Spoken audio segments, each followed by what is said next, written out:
अस्सलाम वालेकुम। आज हम सीखेंगे कि हमने पास्ट परफेक्ट टेंस के एक्टिव सेंटेंसेस को पैसिव में किस तरह कन्वर्ट करना है। आज हमारा डे 6 है और इसमें हमने अपने 6 टेंस को डिस्कस करना है। तो चलिए इससे पहले हम अपने जो उसका स्ट्रक्चर था उसको 1-2 मिनट में रिवाइज़ कर लेते हैं ताकि हमें वो सब चीज़ें याद आ जाएं कि हम किस रूल्स रेगुलेशन के साथ अपने एक्टिव सेंटेंस को पैसिव में चेंज करते हैं।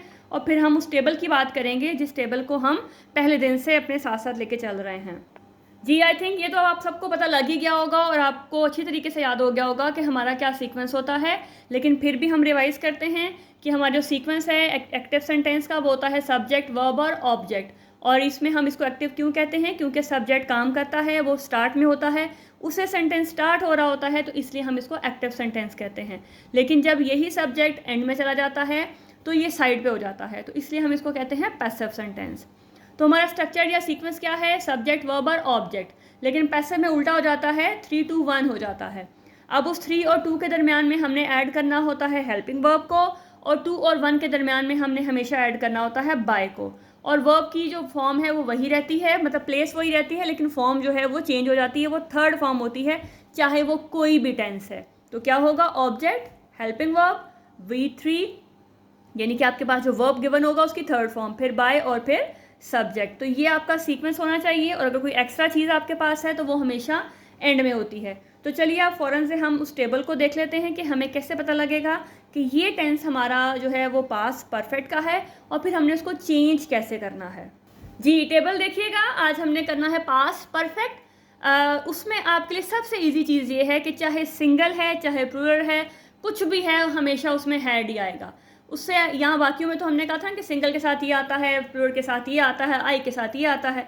यहाँ पे कुछ भी है तो आपके लिए सबसे मज़े की बात यह है कि आपने वहाँ पे हैड ही आपके पास गिवन होगा, और हमेशा हैज़, हैव, हैड के बाद थर्ड फॉर्म होती है। चेंज करने के लिए भी कोई सिंगल प्लूरल वाला रोला कोई है ही नहीं है कि सिंगल है तो ये लगेगा, प्लूरल है तो वो लगेगा।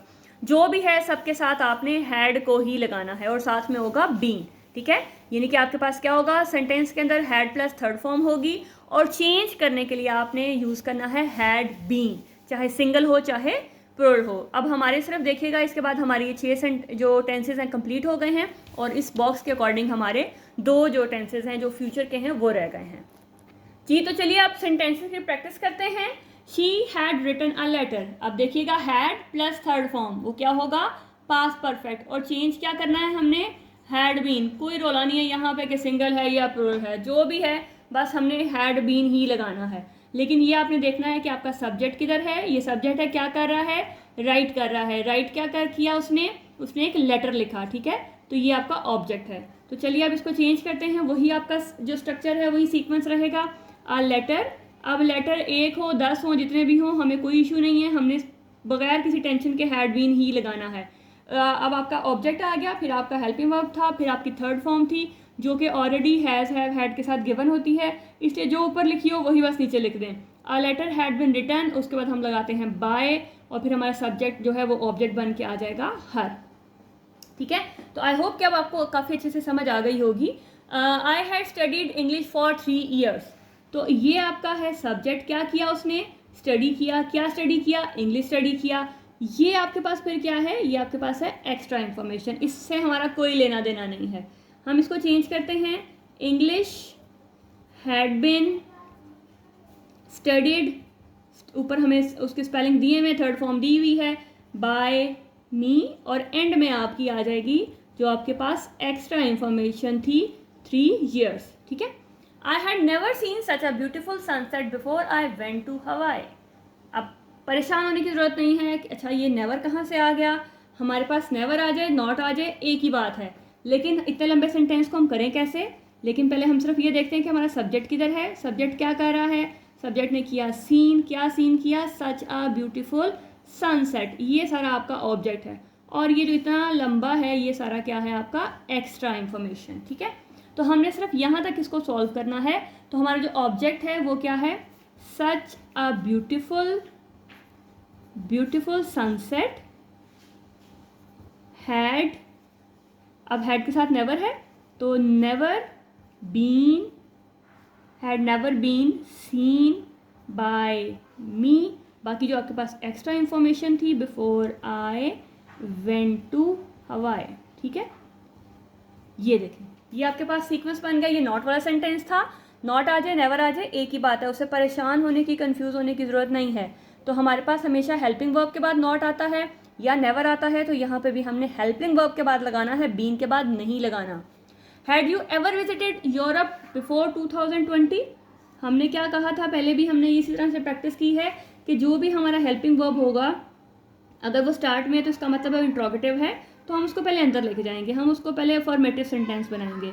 You had ever visited Europe before 2020, ठीक है। जल्दी में लिख रही हूँ, स्पेलिंग कहीं मिस हो सकते हैं, आपने मेरे बोलने पे फोकस करना है। तो हम देखें पहले आपका सब्जेक्ट ने क्या किया, विजिट किया है, और विजिट कहाँ किया है, यूरोप, तो इसका मतलब बाकी छोड़ देना है फिर। तो हम लिखेंगे Europe had ever been visited by you before 2020, ठीक है। मेरे पास अब स्पेस नहीं थी, मैंने बोल दिया है। तो अब क्या होगा, यहाँ से आपने अब हेल्पिंग वर्ब को बाहर ले आना है। Had Europe ever been visited by you before 2020, ठीक है। स्पेस कम थी इसलिए बोल दिया है। तो हमारा क्या होगा, यहाँ पे हेल्पिंग वर्ब बाहर आ जाएगा। नेक्स्ट देखते हैं, had they already watch the video. तो सेम वही करेंगे, इस हैड को हम अंदर लेके जाएंगे, पहले अफर्मेटिव सेंटेंस बनाते हैं। They had already watched the video, ठीक है। तो अब इसको पहले आप सॉल्व करें। ये आपका सब्जेक्ट, वर्ब और ऑब्जेक्ट, ठीक है। तो आपका क्या होगा कि द वीडियो एक है, दो है, कुछ फर्क नहीं पड़ना हमने। The video had already been watched by them, ठीक है। अब यहाँ से ये आपका हेल्पिंग वर्ब बाहर आ जाएगा, तो क्या होगा, had the video already been watched by them, ठीक है, और एंड में क्वेश्चन मार्क। तो ये हमारे पास देखिएगा, जब हमने चेंज इसको अंदर लेके गए थे तो दे हैड ऑलरेडी, तो हमेशा ऑलरेडी उसके साथ ही आएगा, जो आपका हेल्पिंग वर्ब है उसको आपने आगे पीछे नहीं करना, वो उसके साथ ही आएगा। तो had the video already been watched by them. Why had they cancel the meeting, तो वही सेम प्रोसेस, हमने वाई को नहीं छेड़ना, हैड को हमने अंदर लेके जाना है। तो हमारे पास सेंटेंस आएगा, they had cancelled the meeting, ठीक है। तो हमने सब्जेक्ट हमारा है दे, क्या किया उसने, कैंसिल किया, क्या कैंसिल किया, मीटिंग। तो क्या होगा, the meeting had been cancelled by them. अब मेरे पास स्पेस थोड़ी कम है, लेकिन मेरे सुनने पे, आप बोलने पे फोकस कीजिएगा। The meeting had already been cancelled by them, यहाँ से हैड बाहर आ जाएगा और उसके साथ आपका सेंटेंस बन जाएगा had the meeting been cancelled by them, और एंड में हमारे पास जो वाई है ये एज इट इज़ उसके साथ हम ऐड कर देंगे। तो सेंटेंस क्या बन जाएगा, why had the meeting been cancelled by them. तो आई होप कि आपको ये सेंटेंस, ये पास्ट परफेक्ट के जो टेंस के वॉइसेस थे वो भी क्लियर हो गए होंगे। इसकी सिर्फ प्रैक्टिस करें, जितनी प्रैक्टिस करेंगे उतना ही आपके लिए अच्छा होगा। आप जितने हम सेंटेंसेस कर चुके हैं इनको मिक्स करके करें, ताकि आपको पता हो कि आपको कितनी, जो आपकी जो अंडरस्टैंडिंग का लेवल है वो कितना है। तो आज के लिए बस इतना ही, मिलते हैं नेक्स्ट वीडियो में नेक्स्ट टेंस के साथ। तब तक अपना बहुत ख्याल रखिएगा, दुआओं में याद रखिएगा। मिलते हैं नेक्स्ट वीडियो में, तब तक अल्लाह हाफिज़।